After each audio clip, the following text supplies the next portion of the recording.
Hello YouTube, welcome back to another instant analysis video. Well, not so instant anymore, but going over the, God, what the heck is this event called now? Midsummer Night's Hopes Scouting, or Marathon event. God, that's a mouthful. A Midsummer Night's Hopes. Okay, whatever. I'm going to talk about the event cards first and then the gacha cards. So the free event UR is Elly. Hooray. Hooray.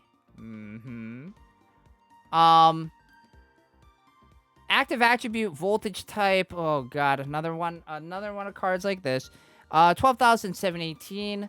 7394. 9465. So no crit rate. No crit profile. Well, no crit profile, so crit rate is only 28%.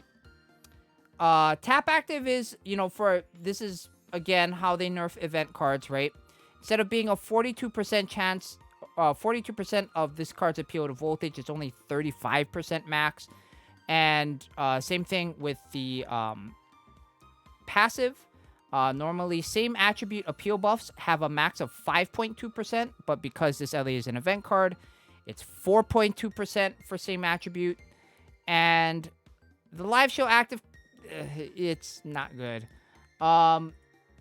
It gives a guaranteed 10% voltage gain for every appeal chance only to this Elly. Only to this Elly. Now, right, just by the stats, you can realize, right, that this is a card that you're not going to use, right? If you have your First Fest Setsunas, your First Fest Kanons, your Third Fest Katins, your Berry Nikos, your Science of Spring, all the entire just dearth of active attribute voltage type cards, like, you're never going to use this. So this is basically just costume filler for this outfit. And that's basically it. The gacha or the free event SRs. First one is Thank You Friends Kanon, elegant attribute voltage type. Which is really, really weird. 68, 98, 52, 63, 59, 90. So again, no crit profile. 18% crit rate. And here's where it gets weird. Thank You Friends Kanon is an elegant attribute voltage type, but she has the SP Gauge Bomb tap active. Okay. Maximum 22% of this card's appeal as to your next SP gauge. Same school appeal buffing passive. Maximum of 3.2%. And live show active, very, very weak. First 5 notes of every appeal chance, she gives an appeal buff of 3.8% to only other Aqua cards. Yuck. Because even though this is a guarantee and it's a guarantee, it's only for 5 notes. So 5 notes doesn't really do anything. The second free SR is Mirai Harmony Emma. Pure attribute guard type, 4900 base appeal, 7442 base stam, 5807 base tech. Again, no crit profile. 27% of her stamina as a shield. This is actually okay because at least it's matching her highest stat, which is nice. Same year stamina buff, 3.2%. And then a live show active that nobody's ever going to care about. On the first 2 times you switch strategies, you get a 12% damage block for 2 notes. Which, again, when it comes to damage reduction type skills, whether they be tap actives or live show actives, you want the bigger values for a shorter amount of time. You want, like, the Steampunk Chicas, the Second Fest Panas, right? Where they block a very, very large amount of damage that's coming in, even if it's only for 1 note, 2 notes, or what have you. Those cards will always have a place. Something like this that only blocks 12% is not very good. So, you know, all of the free event cards, unfortunately, to put it very bluntly, they all suck. It's costume filler and nothing else. Gacha cards for the event. Festival Hayashi Rep Mari. Elegant Attribute Guard Type. 10,404, 14,912, and 9363. Again, no crit profile, so a 28% crit rate. She does give you a stamina heal. And an appeal plus stamina buff. This is the first time we've actually had an even buff from a hybrid passive. However, it's very bad. It's only 2.6%, and it's for all elegant cards. And then her live show active, with only a 30% chance after you pass an AC, restore 30% of this card's total stamina, which you're looking at like a 4,200-ish stamina heal at max limit break, bond level 0, no other bond board bonuses, all that kind of stuff. It's nice to get another elegant attribute healer, and one that has a very high appeal value. However, when you have cards like Third Fest Kasu and even Tanabatarin, Third Fest Kasu, right, the elegant attribute SP type stamina shielder, and Tanabatarin, the elegant attribute guard type stamina shielder, just in the permanent pool, who, while the Rin has less stamina, she has a crit profile. So that actually means that you'll end up scoring more, which is much, much more valuable than what this card, for the most part, will provide. I will mention, though, this card is actually not bad for a song that we actually just had to play in Voltage Ranking, which is Thrilling One Way Plus. Because, right, this Festival Hayashi Rep Mari, right, it doesn't get hit by the song gimmick, right, because she is an aqua card. And she gets all the buffs in Thrilling One Way, which is, all of the elegant attribute AC bonuses, and she gets attribute match. So this card is pretty good if you're, like, somebody like, say, Yanni, right, who has a very, very high, Mari bond board. For Thrilling One Way Plus, she would have crushed it with a card like this, even though this card in particular doesn't have a crit profile. So this card is definitely usable, but still it's a little bit down the pecking order, as compared to, like, a Tanabatarin or a, ideally a Third Fest Kasu.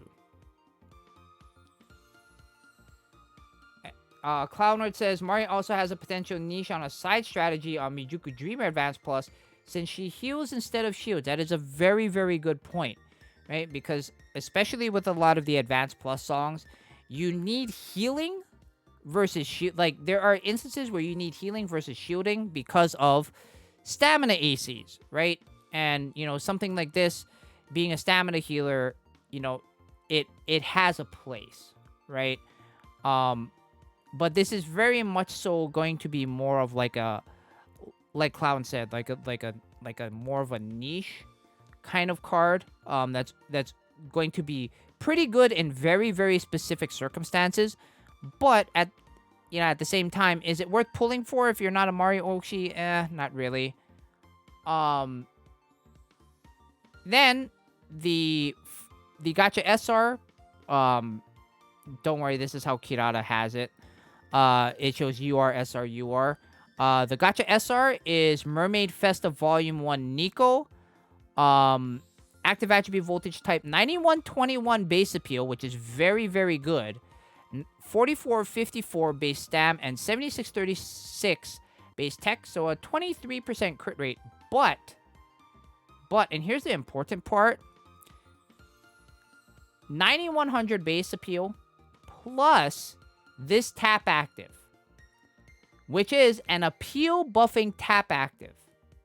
6.4% for other active attribute cards. So, realistically, if you were like a super Nico Oshi and you wanted to use this on, like, well, Muse doesn't have an active attribute advance plus song yet.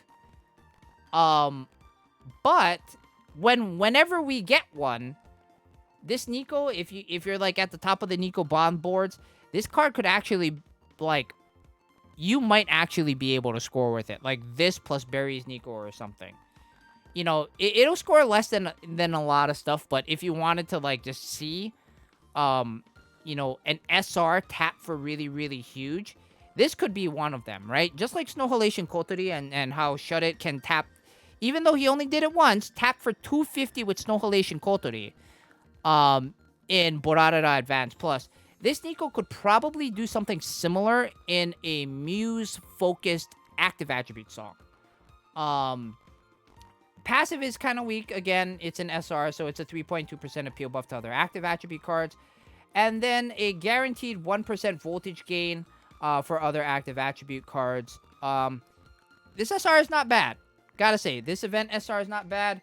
And then finally, the other UR, the only non-third year in this entire event, Festival Hayashi Rep Shizuku, a cool attribute skill type, SK type, 13,325, 6834, 14,007. So she does have a crit profile, 57% crit rate right there. 57% crit rate.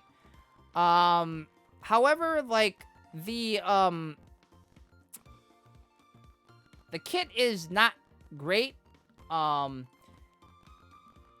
Tap active increases voltage gain for crit notes by 15% for the next 5 notes, only in her strategy.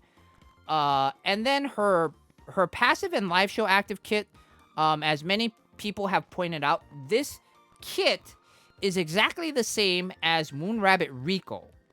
A 5.2% same attribute appeal buffing passive, and a guaranteed 2% appeal buff for same attribute cards. The difference is, this Shizuku, you could actually theoretically put it in your center 3, because she has a very high appeal value with an even higher tech value. So center 3 scoring with her is actually going to be pretty decent. Now, you know, would I be pulling, like, are any of these cards that important where you have to spend a ton of gems right before 3rd anniversary on JP? No. Would it be nice to sack some of these cards if you're doing daily pulls on the event banner? Of course, right? The Mari could be definitely useful in these situations, and the Shizuku, if you have a kind of meh cool attribute card pool, especially for stuff like Sweet Eyes, where you need, like, decently sized SP gauge values and stuff like that. You know, a card like this in your center 3 will definitely help, but it's not necessary that you need to pull for these cards. You know, none of these cards are crazy broken or anything like that. They're good cards. They're not great cards. They're, like, very, at this point, very 6 out of 10 cards, with Mari having a little bit more upside in certain instances. But yeah, that's going to be it for our, well, at this point, not so instant analysis. Feel free to join us on Twitch, twitch.tv/IamTheShaz. And until next time, YouTube, we'll see you all later. Bye!